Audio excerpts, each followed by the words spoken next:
Hello, lady. Good, nice to see you. Thank you for coming out on this brisk December day. Although, as we were saying, at least there's no snow and no blizzard, and it's just the cold.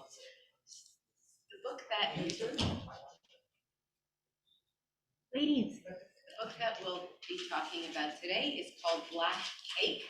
How many of you read it? Only one. Okay. Well, that's always like what to do if only.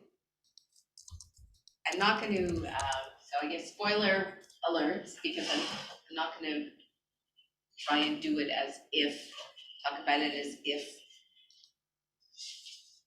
I don't want to give away things at the end, because then that. Anyway. But you always used to. What? At the end, you used to give, you used to tell the ending. Yeah, I mean, because I'm doing it as if people have read it, like that's, even though whether you read it or not, but okay. I don't want, I mean that, it's hard to not talk about certain things anyway, so I'm not going to worry about that. That's what I meant to say. Okay. So this is a debut novel, a first novel by a young writer who was previously, the book jacket writes about her in the following way. Charmaine Wilkerson is an American writer who has lived in Jamaica and is based in Italy. A graduate of Barnard College, which is in New York City, and Stanford University on the West Coast. She is a former journalist whose award-winning short fiction has appeared in various magazines and anthologies. This book, Black Cake, is her first novel. So, and she's really very interesting. I was listening to some YouTube interviews with her. This is the benefit of the modern age, is that you can listen and you can watch and you can get a feel for the author. I don't know, for better or for worse, because this way, not only do you just read a book and maybe read a little blurb or a bio about the author, but when you actually see them interviewed, then you get, you form a different opinion perhaps. But in any case, she's very articulate, she's very well spoken, she happens to be very beautiful to look at as well. And so she's living in Italy now. She grew up in the States and in Jamaica as well. And the book goes all over the place. It moves back and forth, the timeline goes back and forth, and the setting of the story also goes back and forth. So it begins on an unnamed island, which very well could be Jamaica, but the island is never given the name. And it tells the story, it's a family story, a family saga, I guess you could say, that moves back and forth, between past and present, with a vast cast of characters. And when you read the book, you'll know that they were like characters and you had to, I don't know, did you have any difficulty keeping track? Yes. Yeah, I did. Yeah. Especially the name changes. The name changes. So not only are there time changes, place changes, but the characters take on different identities and change their names. So that adds to the, some readers might find it confusing, or others just find it, that you have to pay attention and you have to try and remember who's who. But I found it interesting, there was an article that appeared in Elle magazine, written by the author herself this past February. And it was asked to write a little bit about what made her write this book. How did the book come into being?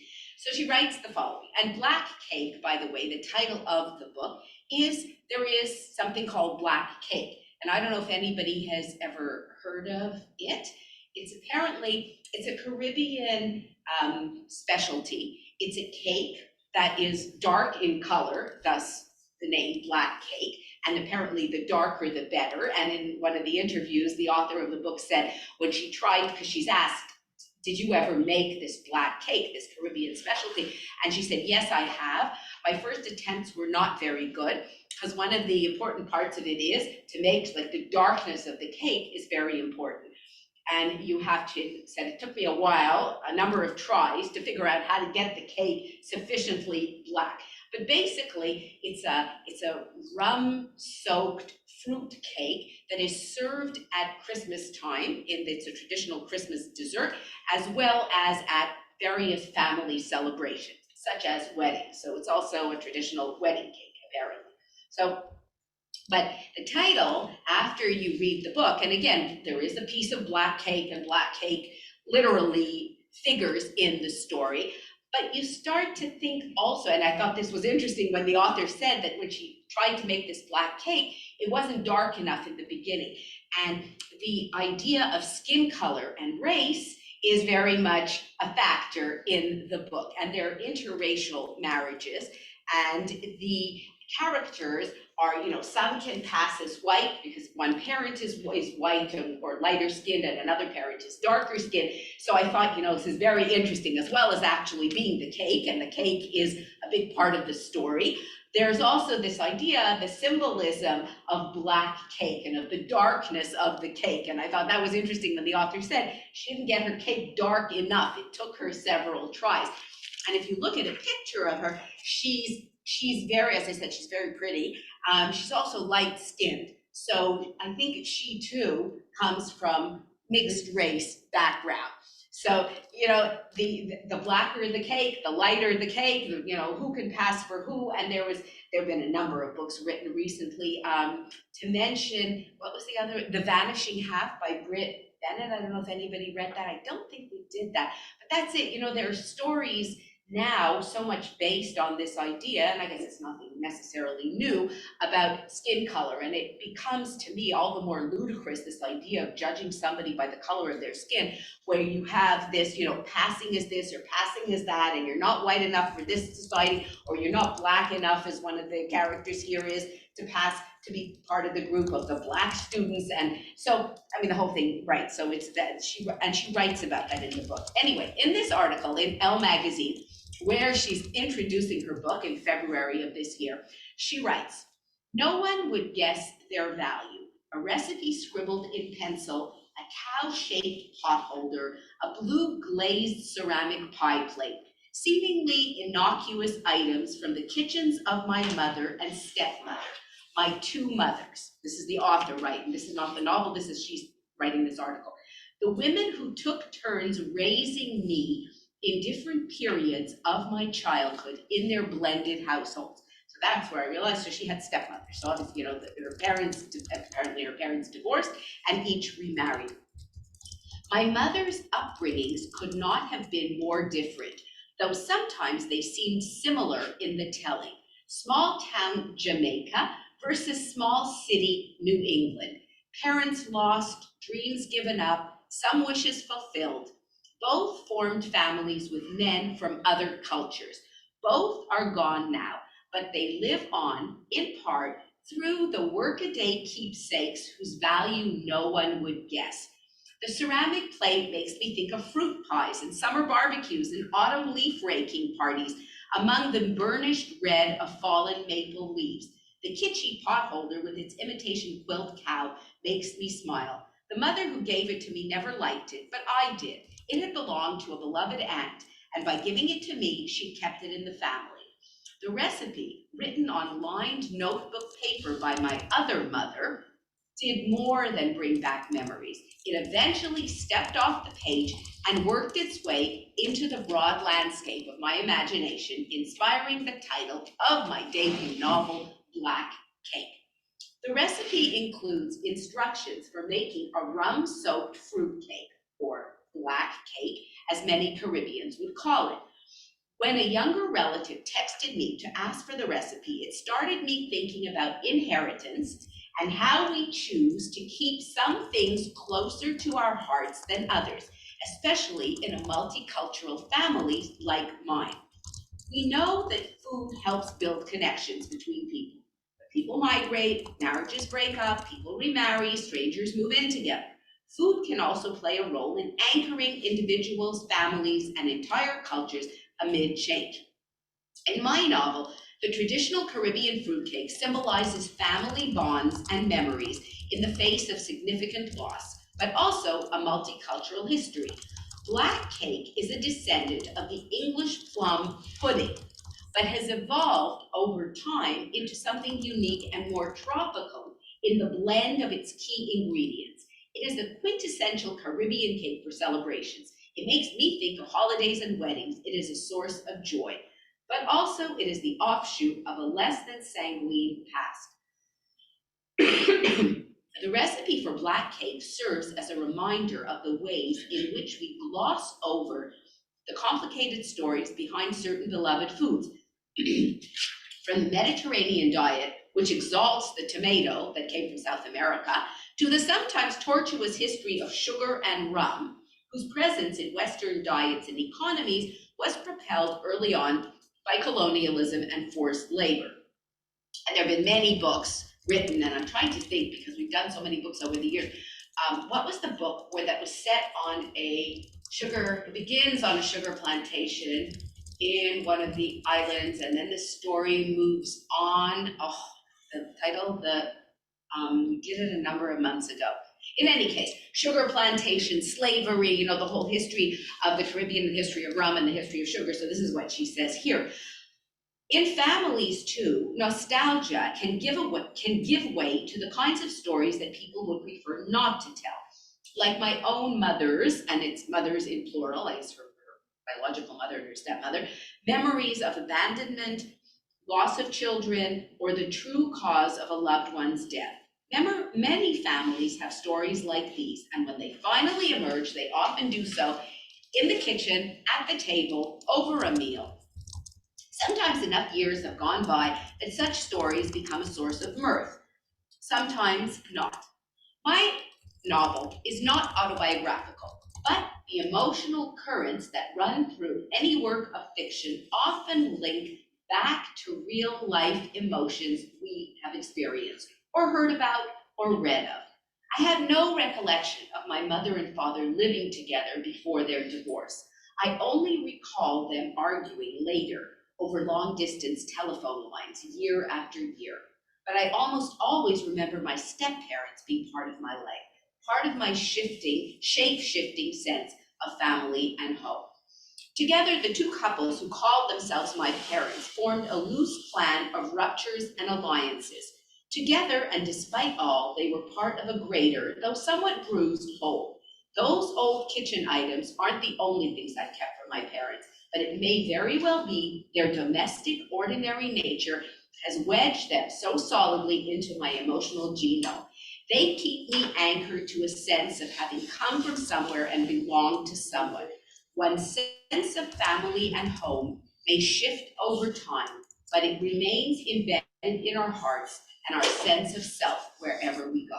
So that's her little article that she wrote in Elle magazine, which I thought was interesting because that's about as close to what I found to something autobiographical, or a little bit, you know, I thought that was a nice introduction to how she came and what she wanted to write in Black Cake. So Black Cake, as she said, has a complicated history. It's this dense, rum-soaked, fruit-packed dessert that, as she said, is a tradition, a Caribbean tradition at Christmas and Easter and at weddings. And for those no longer living in the islands, it's also a strong reminder of hope.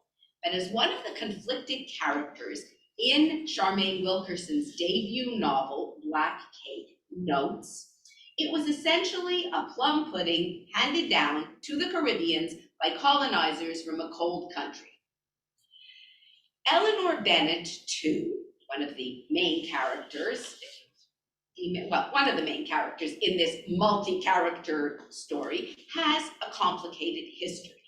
As the novel begins, she has just died in Southern California, leaving her daughter Benny, short for Benedetta, and her son Byron with an audio recording, a long recording on a USB key that they are going to be listening to that's the technique that the author employs in this book. She has, at the very beginning, the mother has died and she's left this recording of her life for her two children to listen to, her two children, son and daughter, who have become estranged from each other over the last years. They were very close as children growing up. The brother is 9 years older than the sister. Byron is 9 years older than his sister Benedetta, or Benny.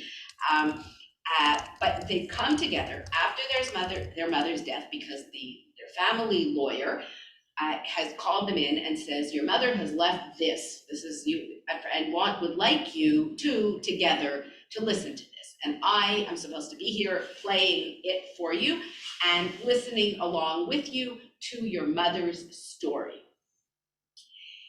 And so this audio recording, it turns out, is full of long buried secrets. And the estranged adult siblings, Byron and sister Benny, are also given a note.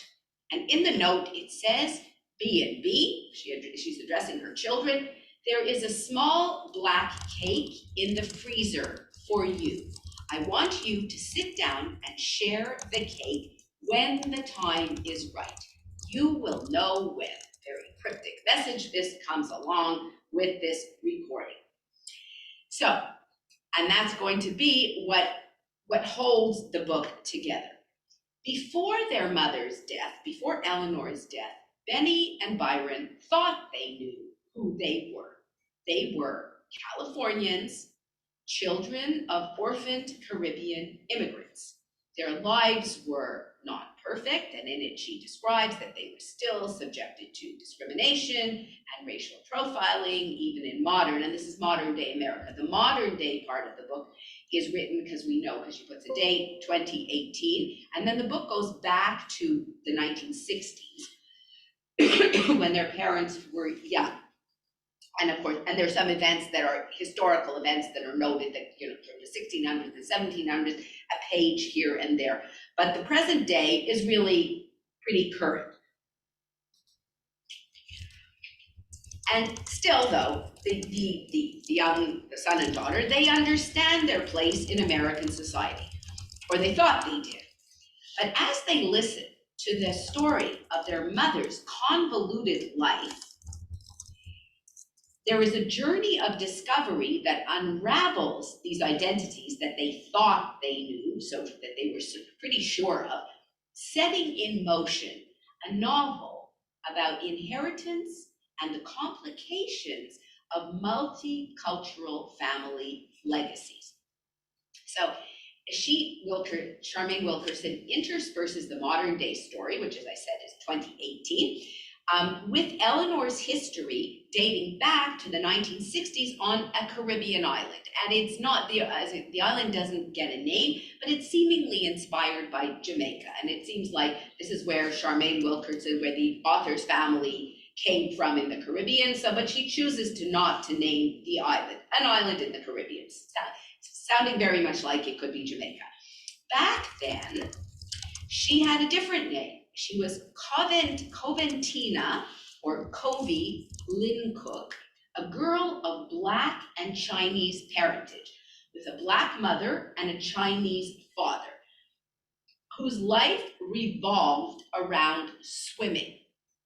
And this is all an interesting aspect of the book, which, you who read the book, that the mother, Eleanor Covey, or she had a different name when she was a girl back on the island, Covey was a very strong swimmer who had hoped to make swimming her career, her profession.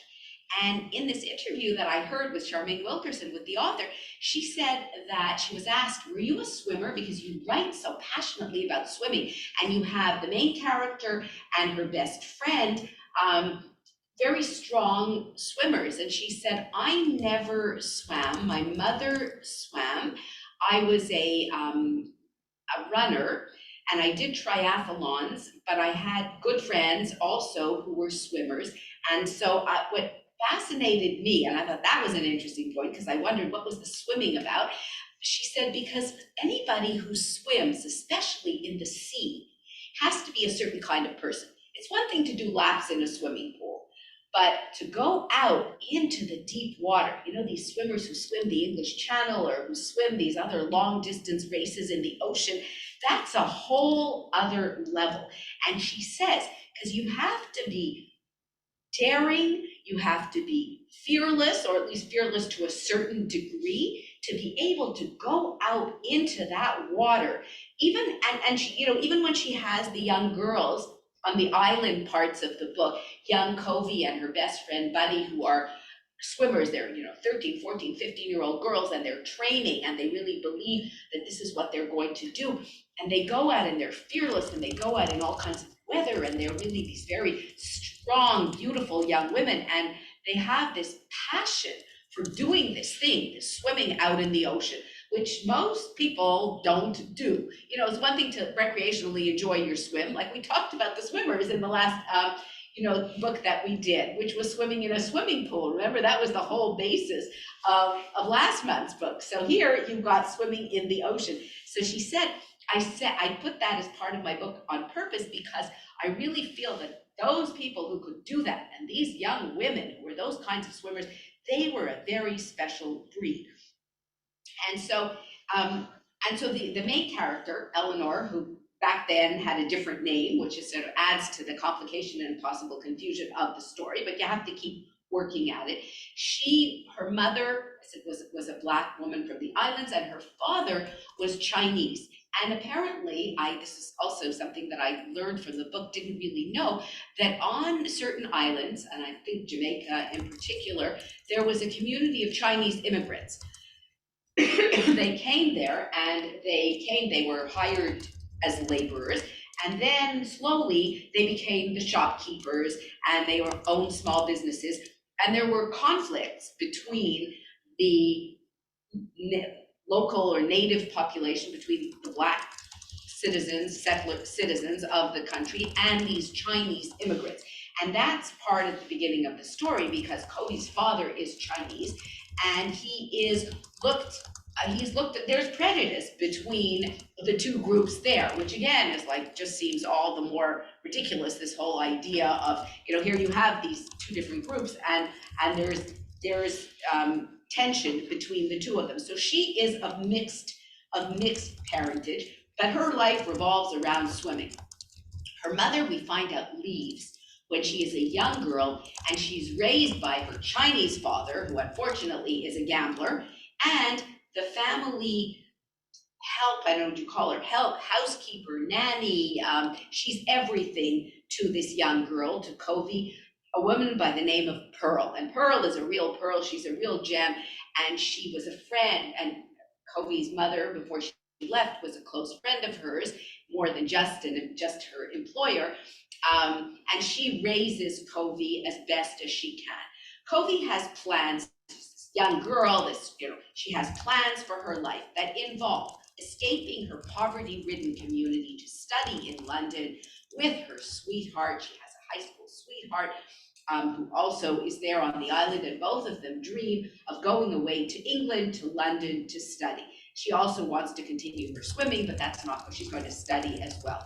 But all that becomes derailed at the beginning of the story when her father, who is a gambler and who can't think of any other way to extricate himself from his gambling debts, he's going to marry her off to the local ruthless moneylender, who is moneylender and also, in the occasional murderer, because he's such a ruthless moneylender, and if people don't pay back their debts, well, there's a price to pay for that.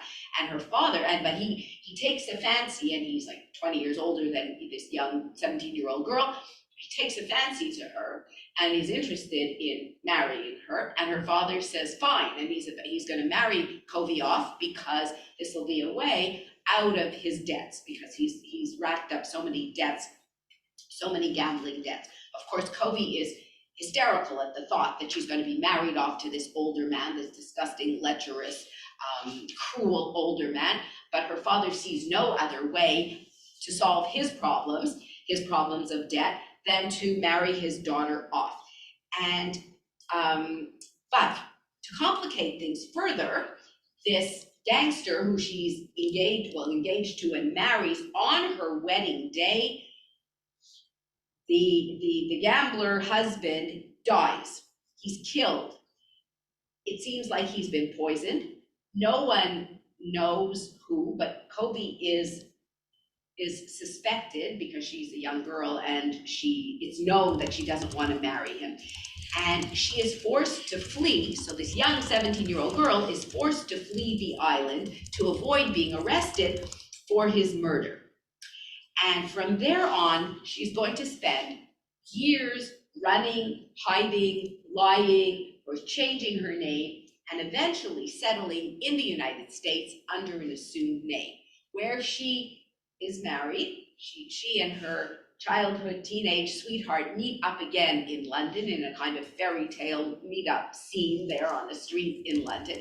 And this also brought to mind, there was another book, and I can't remember if we did this or I just read it, called Small Island by Andrea Levy, written a number of years ago. Does it sound familiar to anybody? And it's set in England, but it's also the story of immigrants from a Caribbean island. Because apparently in 1948, Great Britain was desperate. There was a shortage of workers. And back then, well, Canada was also part of the Commonwealth, and so were the islands.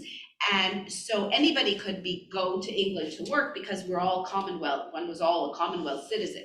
So many of young people from the islands went for either to work, or if they were lucky enough, to go to school in England.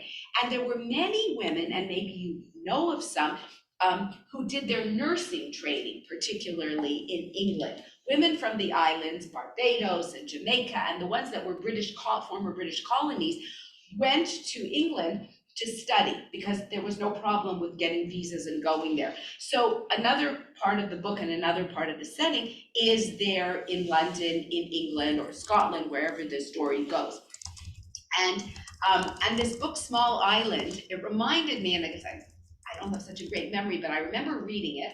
And as I say, I can't remember if we talked about it or I just read it on my own, but it was also set, this whole culture of immigrants from the Caribbean, from their beautiful, warm, okay, albeit not so wealthy islands, going to cold, gray, rainy London or England, where they faced racism, because yes, even though England invited them to come, there was still this big class divide, and in any case, England was very much a class-based society, and then you add color to the mix, so but that was, and in fact, the author of this book, when she's asked, what book do you recommend? You know, they have these interviews with the different, I don't know, Book Reporter or Book Browser, these magazines, and they ask authors, so what's on your night table? What are you reading now? Or what do you suggest readers to read? And she said, Small Island by Andrea Levy, if you want to read something else about this idea, you know, Caribbean immigrants coming to London. So, anyways, so this is what happens. The main character of the book, the mother, who is the one who left this, who has just died at the beginning of the story and left this tape, this recording for her two children to listen to. This is what happened to her. She started out her life on this island, then she was married off or about to be married off to this lecherous older murderer and moneylender. And then she escapes and she makes her way to England, where she lives there under an assumed name, eventually meets her childhood sweetheart. And then they go back to the United States, they make their way to California, and that's where their two children are born. And their children don't know much about the past. They know that their parents are Caribbean immigrants, but they don't know any of the details. And during those years, when young Covey, or now with the new name of Eleanor, they were difficult years for her, but she takes solace in one single thing that remains a constant, and that was the black cake recipe that she memorized as a child.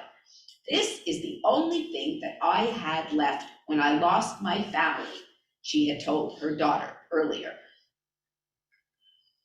But when her son bristles at his mother's allegiance to a custom with colonial roots, he says, "Why claim the recipes of the exploiters as your own?" he asks, which brings, I think, sort of to the fore one of the themes of the book, because the book, say something that I found, and I know you're the only one who read the book, so I'm addressing you, that she discusses, it seems, and it's a debut novel, so it's a very, it's quite an inspiring and quite an accomplishment for a debut novel. The author has until now written she's a journalist, so she's written pieces for magazines, she's written short stories, she's written essays, but this is her first novel, and it's quite the novel. It's long and it's varied in scope.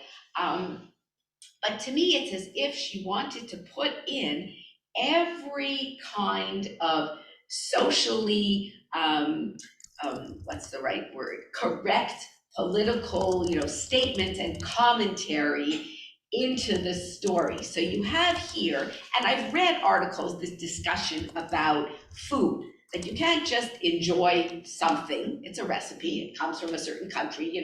Black cake is traditional to the Caribbean, and it was, a wedding cake, and it was originally perhaps was brought over by the British, but the British were colonizers.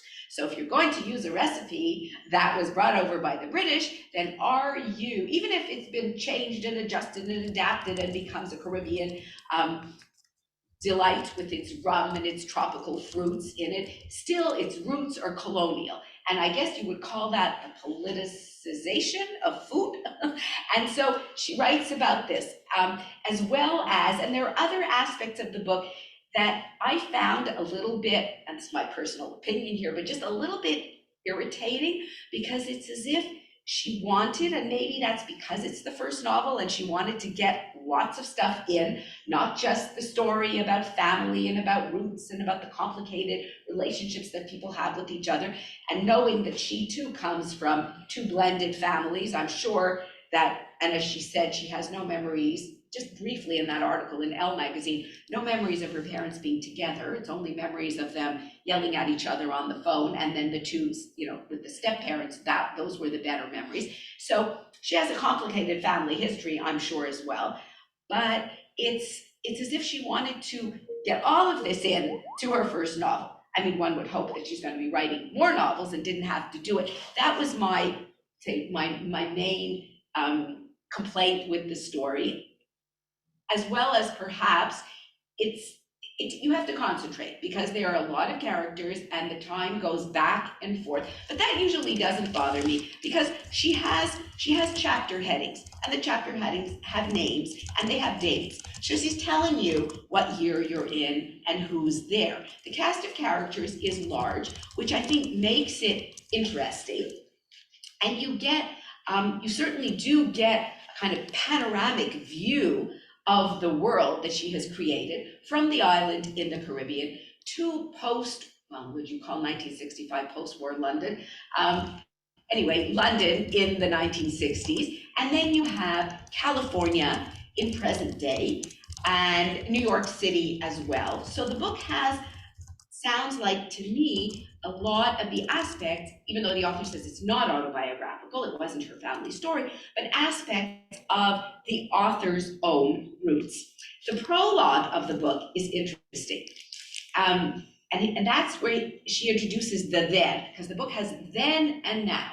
Then is 1965 or 1963. The now is the 2018, when the two children, they're in their 30s, but Eleanor's two children, or we find Eleanor's two children are listening. She has just died and they're listening to this recording.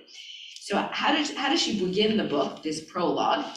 Then she calls it 1965. He should have known it would come to this. He should have known that the day that Hak Guai, which is Chinese, I think, wife of his ran away from home, should have known the day he saw his daughter swimming in the bay as a storm bore down on her. He should have known when his parents dragged him to this island and changed their names. He stood at the water's edge now, watching the waves crash white against the rocks, waiting for his daughter's body to wash ashore. A policeman beckoned to him. The policeman was a girl. He'd never seen one of those before. She was holding a fluff of white fabric, his daughter's wedding dress, smeared with black cake and lilac icing. She must have dropped the cake on herself as she jumped up from the table. He remembered a clattering of plates, the splintering of glass on the tile floor, someone crying out. When he looked toward his daughter, she was gone, and her satin-covered shoes lay strewn on the lawn outside like tiny capsized boats. That's the prologue. So you have no idea who talking, what's the voice, what happened. And then goes part one. And that opens in 2018 when the two, Benny and Byron, are listening. They're going in to meet the lawyer, and he's just about to start the recording that their mother has left for him. But what's the prologue? And it turns out that that's the description of Kobe's father standing there after she has left. The husband-to-be has collapsed, apparently, poisoned, and she tore off her wedding dress, leaves her shoes, runs off to the ocean and swims away. And so the mystery begins. So it's one of these stories which I think, often detective stories nowadays are set like that. Like you have the kind of the ending at the beginning, and then you work your way backwards from that. So that's the technique that the author used here as well. And you could say it's a mystery because there are so many so many unnamed and unresolved secrets in this book, until all the different threads are unraveled by the time we get to the end of the story. You've gone through almost close to 400 pages of this, meeting many characters, and as I said, different settings and different time frames. But it's a very dense story, although one of the factors that makes it readable is that the chapters are often very short, 2-3 pages. So you're not reading many long pages at a time, which makes it, I don't know, how did you find that? Like, it makes it easier to read. Often, just a paragraph on a page instead of very long descriptions. So it's let's not say a quick read because it's a long book, but it's not difficult to read. So she says, so the mother tells her daughter, she said, this is important. This black cake, this recipe was the only thing that I had left when I lost my family. And this very penetrating look at a food, a delicacy filled with emotional turmoil, but built into the very soul of a community, echoes the more sweeping issues of identity that the author wants to look at.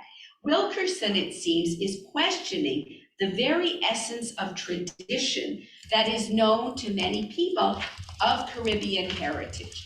And, that's this. Is this really Caribbean? One character asks about a black cake. Cane sugar didn't even originate in that part of the world. It arrived from Africa, which in turn got it from Asia. So whose cake is it really? And our main character, Eleanor's own multicultural background is likewise difficult to tease apart. How to decipher where one thread begins and another ends. And I kind of thought, is it really all that important after all is said and done?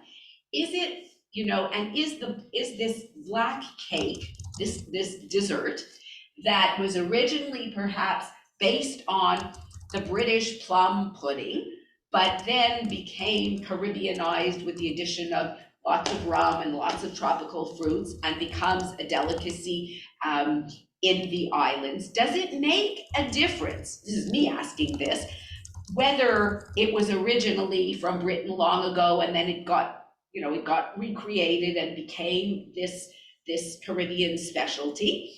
Does it really matter where it originated in? Is it really so crucial to know the history of sugar and whether sugar was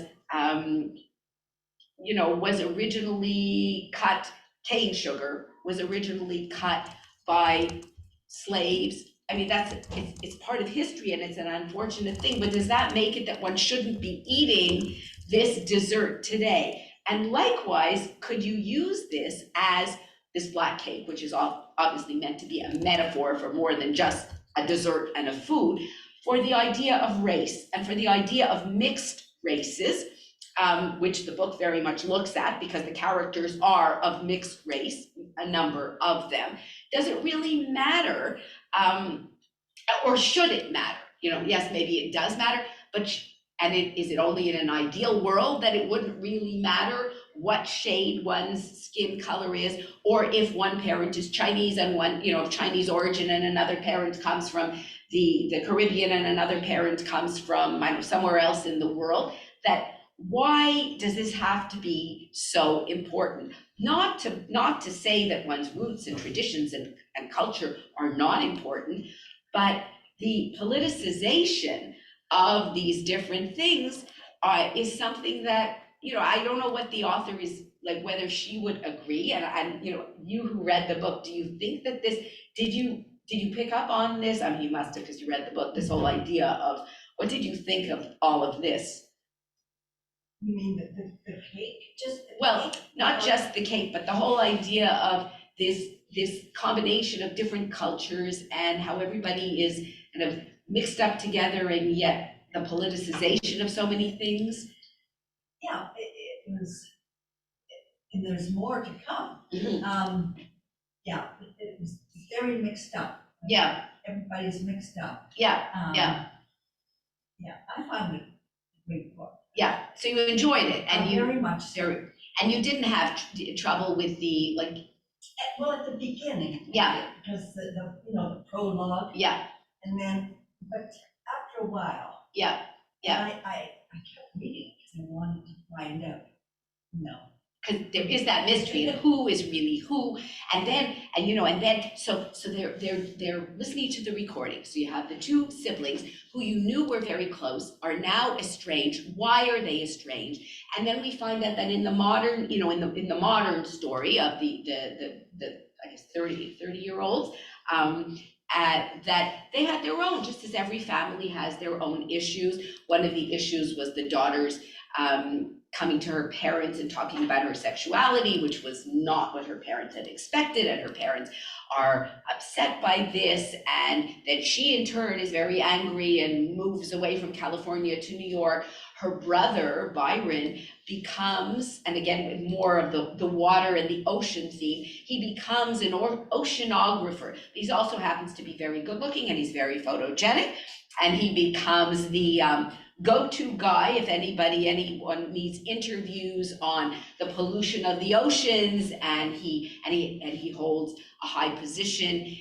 He's done his graduate degrees in I don't know, marine science and oceanography, but he too encounters, as a Black man, racial profiling. As high as he has risen in his professional life, there comes a point where he is twice turned down from that position, when it should really be he who is chosen to be the director of the institute where he works, and it isn't. And it becomes clear that this is for race reasons as well. So even in 2018, and even in California, which seems a little bit like, I guess I found it a little bit surprising, because I thought that in this day and age that, especially in California, in any case, that's what she makes part of the book. So the siblings have their own private life issues, their own romantic problems that they're dealing with. But the thread of the story, what ties it all together, is this USB key that has their mother's oral history, in which she says, I have things to tell you. There are things about me that you don't know. And they find out that really who they thought their mother was, they knew who she was their mother, but the backstory is very different from what they thought. They also find out early on that they have a sibling, they have a half-sister that they had no idea about. So there's another thread that runs through the story. So you get another character added, and her whole story. So as I say, it's just, and I'm coming up with this analogy, just as the black cake is dense with fruits soaked in rum, and apparently one of the ways to get this cake to come out properly is you have to start months before, preferably 4 months before, soaking the fruits in the rum, which I think when people make, I've never done this, but when you make a kind of a rum cake or a Christmas cake, and if you're really doing it properly, in other cultures as well, you're supposed to soak the fruit for a long time, be it in brandy or in some kind of a liqueur. No, I don't know if anybody's made these kind of cakes, but apparently yes. So I was thinking, this book is a story densely packed, just as the black cake itself is densely packed with these fruits, and that's crucial to a successful black cake. This story too is densely packed with characters soaked in local culture, history, politics, family dynamics and conflicts. romantic entanglements and disentanglements, children, stories of, of abandonment and of lies and of secrets. And that's what she packs into this story. It's as if, as one reviewer said, Wilkerson approaches her plot like a chef, but a bit of a mad chef, grabbing ingredients from all over the world, slicing and dicing with abandonment, tossing characters and palm fronds and a few drops of rum into a pot and letting it all come to a simmer. She isn't measuring, she's eyeballing, as confident cooks do, and she's not going to hold your hand as you learn your way around her kitchen. I thought that was a good analogy to this story. Instead, you are plunged into a roiling soup of family secrets, big lies, great loves, bright colors, and strong smells. We will meet a pair of young swimmers who are desperate to paddle away from the constraints of their homeland, a father at the beginning where we meet who gets backed into bartering his daughter's future in order to pay for his debts, his gambling debts, and children who are dealing with their own issues in modern 2018, parents who regret their perhaps cold responses to their children's or a child, the daughter in this case's most personal revelation, and a mother who has lived so many lives, it's hard to keep track of where one ends and another begins. So one thing is interesting, when you're reading the book, did you expect, because so many books in the last, I don't know, I guess not just a couple of years, but last number of years, are food-based, right? We've read so many books that have a recipe or, some beloved family, maybe food or recipe as part of the story, that I was expecting to have at some point a recipe for black cake, because that's what often these books do, that they give you the actual recipe for this. But in this book, and I think kudos to the author for this, she did not include any recipe. When in the story, it would have probably looked sort of silly, and there's no recipe at the back of the book. If you want to find a recipe for black cake, modern day, you look it up. You can find it yourself online. But the story really is this putting together of something that was going to come together. And and interestingly, when Benny or Benedetta, what is her dream? And this was one of the things that disappointed her parents, because as she said, for my parents, they worked so hard. They moved to California, whatever their, story that we didn't really know so much about. I mean, she finds out now when she's listening to the recording that her mother has left her. But when they were growing up, the brother and sister didn't really know much about their parents, other than that they came from the Caribbean, from the islands. And they worked really hard to do very well in America, this sort of immigrant success story, and they expected their children to do the same. Follow along, study well, go to school, get a graduate degree, get a good job, get married, have children, continue, make us proud, which most immigrants, many immigrant cultures, that's what it is, because you make sacrifices for your children.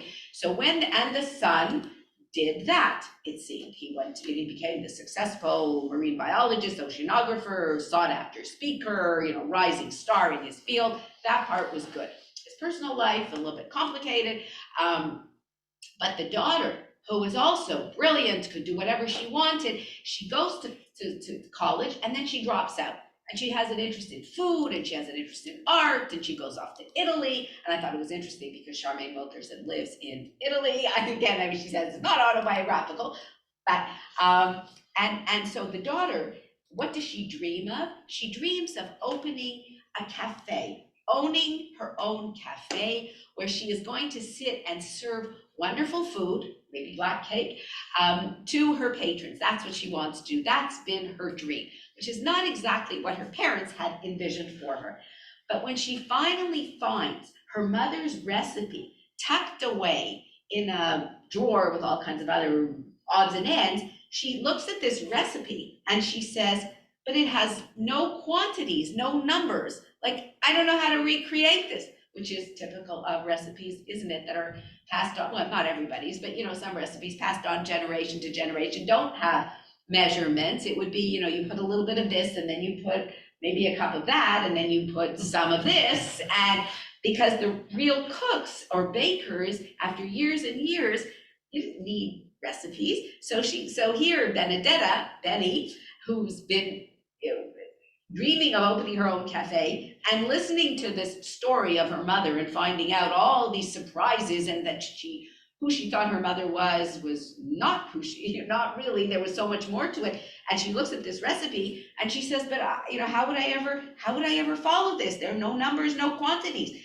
And then she comes to the realization, the daughter in the book, that, and I think this is very telling of the book and of, she realizes it was never so much a list of firm quantities and instructions as a series of hints for how to proceed. Which is really, so you think of it, not firm quantities and instructions, a series of hints or suggestions for how to proceed. And isn't this the case with most beloved passed down recipes, family dishes, that the recipe is there, but you modify it, you use it, it's sort of beside the point. But isn't this also the case for life itself? That you can't give instructions, you can't give a recipe to pass down to your kids. You can give them your ideas, your values, your hopes, but the rest of it, you can't give quantities, and you can't, they have to figure it out. And eventually, at the end of this long saga, when they finished listening to this tape, or to this recording, which really, interestingly, when you think of it too, it's like an oral history, because it's literally an oral history. So it's an interesting device that the author has used. The mother doesn't leave a written down, long letter for her children to read, saying, my real name was this and this, and I left the island, and this is my story, and I went to England, and I had to change my name, and this happened to me, and you have a sister, by the way, and this is your half-sister, and this is who your half-sister is, and this is how she came into being, but I never saw her again, and it broke my heart, and it's not written down. It could have been in a letter form. Their mother was a very literate woman, but she chose to tell it. So this whole idea of oral history is another, I thought, important aspect of the story. And eventually, through this oral history, the siblings will come back together. There is, happy endings to the book in their own way, with their separate plans for carrying on their complicated legacy. And yes, there are empty seats, of course, at the table by the end of the story. The parents are no longer alive, but you can now imagine the faces of the characters that are missing. Because after reading about them for so many pages and learning the family history and the family secrets, it really becomes a family story that feels very intimate and very detailed and very part of our own when you come to the end of the book. The very end, so the very end is when the children, the three children, the two siblings and the sister who they come to find at the end of the book, they go in a very, let's say television, Cinematic, and is there an equivalent word for television-omatic? Anyways, whatever, lends itself to, yes, cinema or television. And by the way, apparently, I read that, yes, the book has been bought and optioned by, I forget who, Hulu and Oprah, and they're talking about, you never know, just because it's bought doesn't mean it's going to come to see the light of the TV screen, but it has been. So other people picked up on that this could become a series or at least a film or whatever it's going to be. But in the last scene is when Eleanor's children are there with her dear old friend, and they have Eleanor's ashes, and they go out to sea, and they scatter the ashes in the ocean, and then, and only then, they take those three offspring, what is left of their mother's last black cake, and they crumble it and they let it fall into the water. So that's, they say, the very nice ending of the story. The author, after the end of the book, she notes in her author's note, not everyone sits down to write a book, but everyone is a storyteller in one form or other. As I wrote this novel, a lifetime of anecdotes and fleeting impressions shared by the Caribbean members of my multicultural family helped me to develop some of the fictional characters and scenarios from the 1950s and 60s. These scenes from the unnamed island in the Caribbean reflect some of the geography and history of Jamaica, where my parents and other relatives lived before emigrating to the United Kingdom and the United States. The fictional town where the members of the book's older generation grew up is inspired by the northeast coast of that island and uses a mix of actual and invented location. Most of the characters in Black Cake are people who do not quite fit into the boxes that others have set up for them. They struggle against stereotypes and the gulf between their interests and ambitions and the lives that other people expect them to lead based on gender, culture, or class. Their difficulties are both universal and specific to the times and places in which they live. And that's how she concludes her story. So that's Black Cake. I don't think I gave away, like, does it? You can still please read it. It's not going to detract from your, yeah. Even the half sibling, her story, I mean, how she came to be was unbelievable, you know. Although I think probably only too believable, because there were so many, so many orphanages and full of children who, and you have an orphanage in the, where Kobe's friend, well, the one who takes the name Eleanor from, grew up as an orphan on the island and then goes off to Britain to work to become a nurse. But then what happens to Kobe, the young woman, when she goes to Britain and has this child, and the child is forced, and that was back in the day. I mean, I think that's what forced to give up. The nuns took the children away, and we read of so many. I mean, it happened here in Quebec too, right? Like there was, yeah. Here was the Catholic Church. There it was also whatever denomination took the children from young unwed mothers. Yeah. So it's a very interesting debut novel. It'll be interesting to see, what she comes up with next, because this is quite the saga. And she's a good writer. As I say, my only problem with it at points was that I felt that there was a little, at least, again, it's all personal taste, this is fiction, a little bit too much of the putting in everything that's politically correct to stick into a book at this point, from in protecting the environment to this food politics that you don't want to eat, sugar because it was a colonial slave harvested food at the time, way back when, to this kind of stuff. But other than that, very interesting. And if you like these kind of, big family sagas and interesting, you will, easy to read though, as I say, easy to read. Yes. Anything? No? Okay. Anybody comments? I know you haven't